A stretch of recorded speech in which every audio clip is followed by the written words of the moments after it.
Hello there. So we'll start reading this article. So closer to home about Sri Lanka, I think you all must be knowing what's happening in Sri Lanka now. The country is in turmoil because of the economic, sanctions, and people are actually really finding it difficult to procure the basic, you know, food, medicine, basic things they're not able to get, and it has led to protest. And I think the government also kind of responded, making the entire cabinet resigning except the prime minister. So let's read this article, learn the words, and of course it's very important for us to learn what's happening in our neighbor, because being from Tamil Nadu we all have our connections. And especially for me, my father was born in this country, and I think what happens there really has a personal connection with our family. So I think we're all really concerned, and we hope and pray Sri Lanka emerges out of this without any delay. So let's read it. Sri Lanka's cabinet resigns as street protest pressure government. The midnight resignation amid an escalating economic crisis leave only the president, Gotabaya Rajapakse, and his brother, the prime minister, in a cabinet that has been dominated by family. So I think you all know the Rajapakse family has actually taken over Sri Lanka. They are almost they're controlling the entire government. But I think because of this crisis, they are forced to resign, except that Gotabaya Rajapakse, who is sitting there as the president. Yeah. So Sri Lanka's cabinet resigned en masse na ellarume, on Sunday amid street protests and dire economic crisis. The outgoing health minister said, leading to a vacuum in the leadership of the country largely controlled by its president's powerful family. Every member of the cabinet except President Gotabaya Rajapakse and his brother Mahinda Rajapakse, the Prime Minister and one-time President, stepped down. The ministers took a collective decision to resign, said the outgoing Health Minister, Kegalaya Ram Gokulbala. So I think the Health Minister has said increasingly there is a vacuum of leadership. Vacuum of leadership na வெற்றிடம் வேக்கும்னா தலைமை ஒரு தலைவர் அந்த ஒரு leadership அது ஒரு ஆப்சென்ட்டாக இருக்கிற மாதிரி he has mentioned, because the one single family controlling everything. The midnight resignation occurred as protest swarmed streets. Swarmna எல்லா பக்கமும் கூட்டமாக இருக்கிறது. Swarming அப்படின்னா ஒன்று சேர்றது எல்லா பக்கம். Swarm street across Sri Lanka's capital Colombo and its suburbsனா அங்கே இருக்கிற டவுன் பக்கத்தில் இருக்கிற areas. At a university in the central city of Kandy. Driven by crushing economic crisis that has resulted in food and energy shortages, protesters defied a state of emergency and risked us to take part in demonstration. So, மக்களுடைய கஷ்டங்கள் because of the economic crisis, they had to resort to this kind of a demonstration. Even then, they know that they may be arrested. Such protests would have been unimaginable just a few months ago. Mr. Rajapakse and his family have ruled the country largely through fear, based on accusation of wartime atrocities they perpetrated during Sri Lanka's decades-long civil war. So இந்த மாதிரி ஒரு ப்ரொட்டஸ்டேஷன்ஸ் last month இருக்கிறதுக்கான few மந்த்ஸ்க்கு முன்னாடி கூட நினச்சி கூட பார்த்துக்க முடியாது. ஏன்னா ராஜபக்சே அண்ட் ஃபேமிலி ஒரு அயன் குரூப்போட ஒரு ஃபியர் பேஸ்ட் ரூல் பண்ணாங்க. எல்லாருக்குமே வந்து போராடுறதுக்கு ஒரு பயம் இருந்துச்சு. அண்ட் மோர் ஓவர் ஏன் அப்படி ஒரு ஃபியர் அவங்களுக்கு இருந்ததுன்னா, their family has been accused of war crimes during the Tamilian அந்த எல்டிடி புலிகள் அவங்களுக்கு எதிரான போரில் they perpetrated a lot of atrocities. So because of that, they had to rule with fear and, high-handedness. The Sri Lankan president has the power to appoint new cabinet members, and high-level meeting was underway in the early hours of Monday morning. Among the 26 departing cabinet members were two of the president's relatives, his brother Basil Rajapakse, the much-criticized finance minister, and Namal Rajapakse, his nephew and the son of Prime Minister Mahinda Rajapakse. The younger Rajapakse was widely viewed as a presumed heir of family's dynastic politics, but he has struggled to distance himself from the perceived failing of his father and uncles.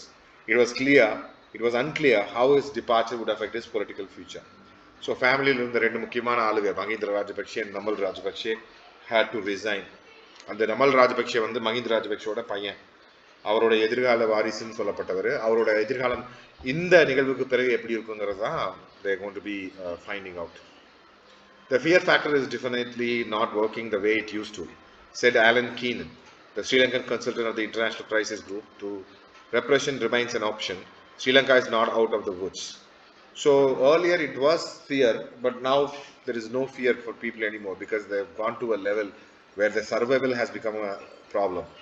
So I think Sri Lanka is not out of the woods. இன்னும் ஆபத்திலிருந்து வெளியே வரல. Not out of the woods. That's an idiomatic expression.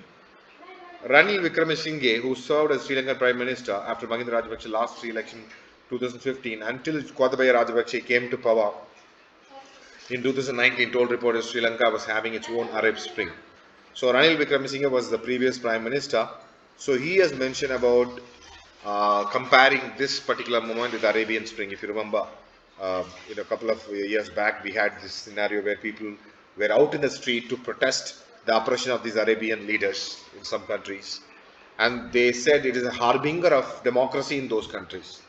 But it's fizzled out anyway. But yeah, looks maybe in Sri Lanka we have to wait and see.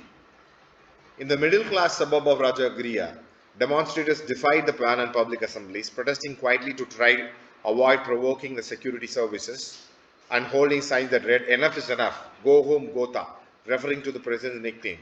Some sang Sri Lanka's national anthem while others held the hands of their children or waved the country flag. So I think people are out in the street trying to tell the Prime Minister and the President to go home, and they were actually really fed up of this situation.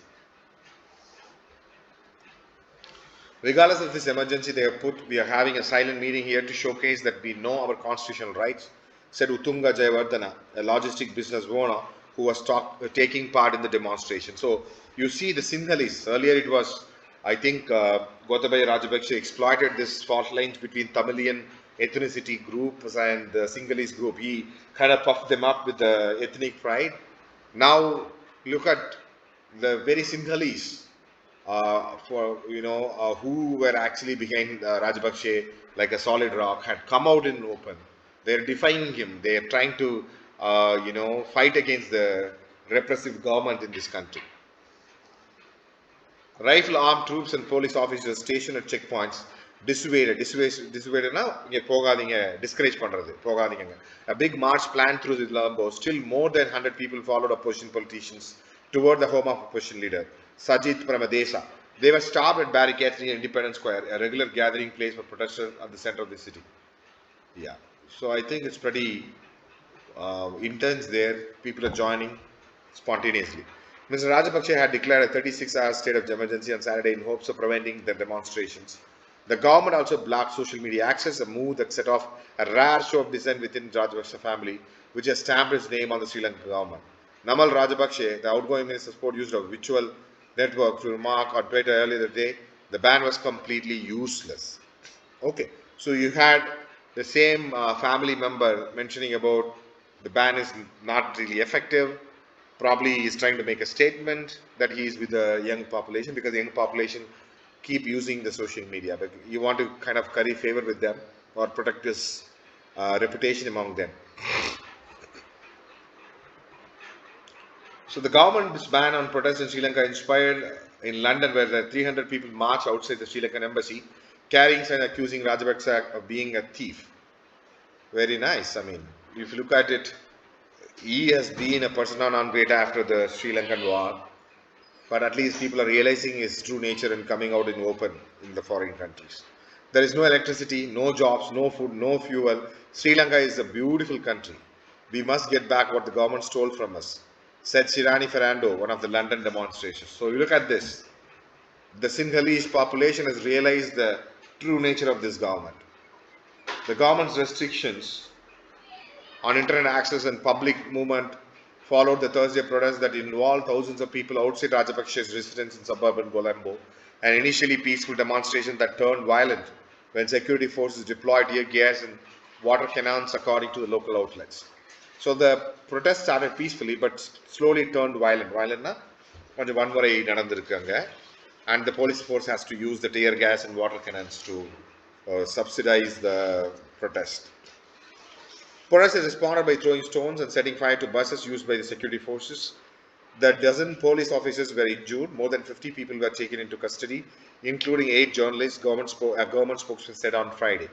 So they have obviously arrested, and there was some violence, so people had to be arrested by the police.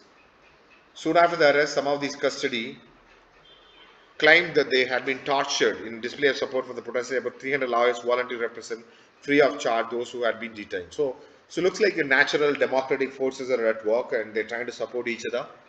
And flyers distributed by protest organizers over the weekend urged people to defy the curfew, demonstrate as planned on Sunday. On Saturday, police allowed some protests to take place despite the emergency order. The protesters say they are angry and frustrated over the dwindling standard of living in Sri Lanka as the country experiences a severe economic crisis marked by cuts in electricity service that have lasted as long as 13 hours a day. 13 மணி நேரம் electricity supply cut பண்றாங்க. Sri Lankan tourism reliant economy was hit hard Easter Sunday bombings 2019, which killed more than 250 people, churches and hotels. After Rajapaksa won election that number introduced sweeping tax cut in the coronavirus pandemic that soon followed put pressure on the currency, the Sri Lanka rupee. So all these are complicating now. So basically it's a tourist economy, and the bomb blast people stopped coming, and also Rajapaksa won an election on popular mandate. He reduced the tax. The money for the treasury was reduced, and also the Sri Lankan rupee also came down a bit. Yeah. The central bank decided to peg the rupee to the dollar rather than continuing to let it float. Analysts say that created a parallel black market and arbitrage opportunities that sent the value of Sri Lankan sovereign debt into free fall. At the same time, the country's foreign reserve dropped to a dangerous lows, making it hard to purchase essential imports, including medicine, gas, and fuel. So again, the foreign reserve dropped, the rupee value, Sri Lankan rupee value also dropped. All these complicated their import because it's primarily relying on imports for medicine and gas and fuel.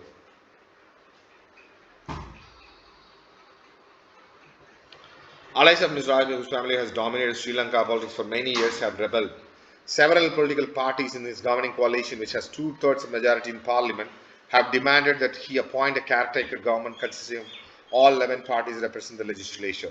So even his allies have kind of revolted. So that shows the kind of unpopularity he is enjoying now, or rather he has been afflicted with. The Sri Lankan Freedom Party declared at the meeting on Friday that would abandon the government coalition, said Rohana Lakshmanan Priyadasa, a senior member of the party, unless the government moved to alleviate the economic crisis, after which an election must be called for. So I think all his allies have deserting him. How Mr. Rajapaksa responds to the public protest in defiance of his emergency order will be watched closely as a measure of how much or how little he has changed since his family was lost in power. Rajapaksa was defense secretary and his brother Mahinda was president during a crucial final phase of Sri Lanka's long civil war. The Rajapaksa were widely credited with bringing the war to a close, but they were also accused by victims supported by United Nations inquiries of war crime and other abuses. Certainly. The family has held power for a decade until 2015 when they were voted out of office. Their last few years in government were marked by frequent abductions of opponents who were often bundled away into white vans never to be seen again. Wow.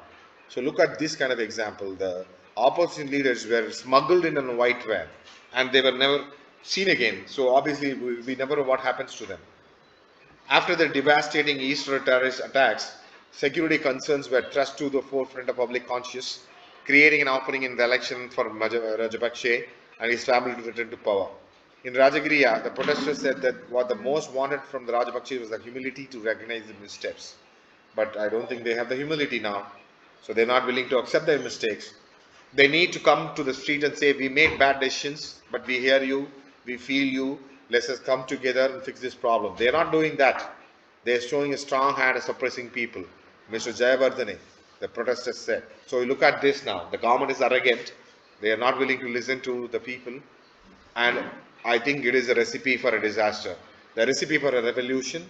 And that is what is going to happen in Sri Lanka. So Godspeed. Thank you. I hope you've learned a few words. And of course, the important current affairs about Sri Lanka, which has a very close impact on our life.